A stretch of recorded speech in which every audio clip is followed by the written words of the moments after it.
Well, hello, mamas. We are here for another video about recycling and reusing school supplies. Today's focus, spiral notebooks. So I'm curious, how many spiral notebooks have you bought your teen for this semester? So I gotta tell you that I talked to a lot of teens about the one subject notebooks versus the five subject notebooks versus these folders. These plastic folders with the brads that you can very easily put page dividers in.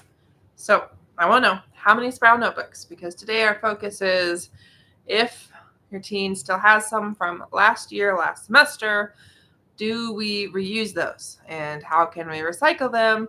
And, are spiral notebooks really the best choice? Now, before we talk about spiral notebooks, do know I have an awesome way for us to work together. You, me, and your teen would love for us to meet for a free consultation so we can figure out what school supplies your teen really needs, what are those study skills that your teen is missing to make this year an awesome year, and to really figure out what type of learner, what type of student you have. So that link's in the bio for us to talk after the video. All right, so hopefully you've shared in the comments how many spiral notebooks you bought. So first thing I want to say about really reusing them, recycling them, is do know if you have the choice, if you have not bought any or very few spiral notebooks this year, and hopefully you haven't bought any, I always recommend, you'll see from my video last week that I talked about these plastic folders, these ones with the brads, these are way better than spiral notebooks. And part of that is because there's only so much paper in the spiral notebooks. Okay, that's kind of reason number one. And the fact is that when your teen runs out of paper, he runs out of paper, and that spiral notebook's kind of useless. Or you've probably heard me say this before too in a future video or past video, sorry, that those multi-subject notebooks, the spiral notebooks, I do not recommend those, not at all. I highly recommend single subject notebooks for the fact that if your teen runs out of space in a section of a spiral notebook and those multi-subject, what's he going to do? How is he going to keep those notes organized? Is he going to now go, kind of move math notes into the science part of that notebook? Or does there suddenly become, half history, half math in the same section? It gets confusing, gets disorganized. It's not a good idea. Whereas these folders with the brads, your teen can always add more and more paper and even go so far as to divide it with these page dividers between like homework and notes and study guides and whatever else might be happening in that class. So that's kind of number one idea for you with those spiral notebooks is do know that there's only so much paper, which makes it kind of hard to reuse them. But if your teen is smart, if your teen uses the 7-Note-Taking rules that I teach in my Love to Learn Study Skills program and always goes front to back and doesn't just open that notebook to a random page and random part of the notebook, it's so much easier to use those notebooks again for another semester. Because if your teen has used those notebooks, those spiral notebooks up to now, I don't want your teen to just throw them out. I don't want them to go to waste because there are plenty of opportunities to use those empty pages. Okay. Now, if it's been used front to back, well, it's pretty easy to have two different notebooks. We can take out the used pages. We can leave the unused pages. Okay. Now, if you're going to buy spiral notebooks, I highly recommend the ones that have the perforated edges. I think pretty much all of them now have that, but just know we want your teens to take out those used pages and keep them. Okay, those notes that your teen's taking, those practice problems, those homework assignments, they all are going to come in handy in the future. Okay, I always want students to keep their notes year to year. As to why, we can talk about that more in our consultation. But one word of caution when you're thinking about recycling or reusing spiral notebooks, really take a minute and look about how much of that notebook has been used. My rule of thumb, if it's more than half used, and not like one or two more pages than half used, but like 3/4 used, highly recommend consider that spiral notebook used. Okay.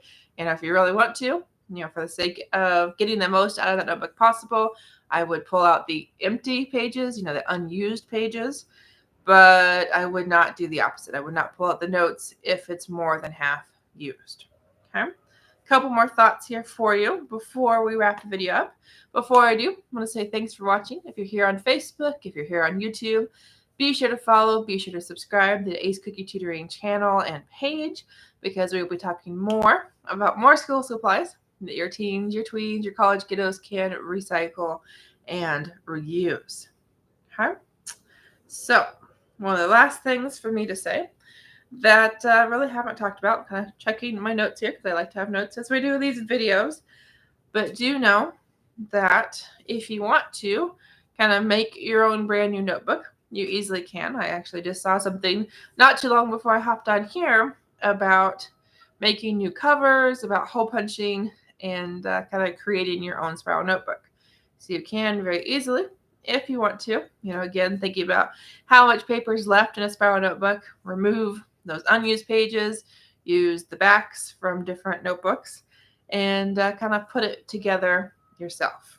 Okay, so to me, not something that I would do. To me, I would much rather, if I was going to have a notebook that, had enough pages left to reuse it, I would just consider it a very, very small notebook. Okay, but if you want to go so far to use a notebook, those backs of cardboard, pretty usable. I would also tell you, I should have grabbed this earlier.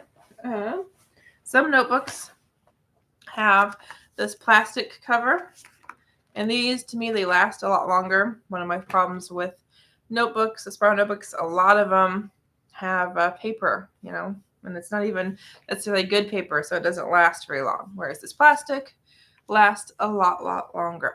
So if you're going to buy these spiral notebooks, highly recommend the plastic ones, and especially if you're going to put a new notebook together, encourage that you kind of rely on that and not just the cardboard side of things. Okay. And then I just thought of something else that I'm like, I don't know if I said this. So for those of you listening, hopefully you'll bear with me on one more thought.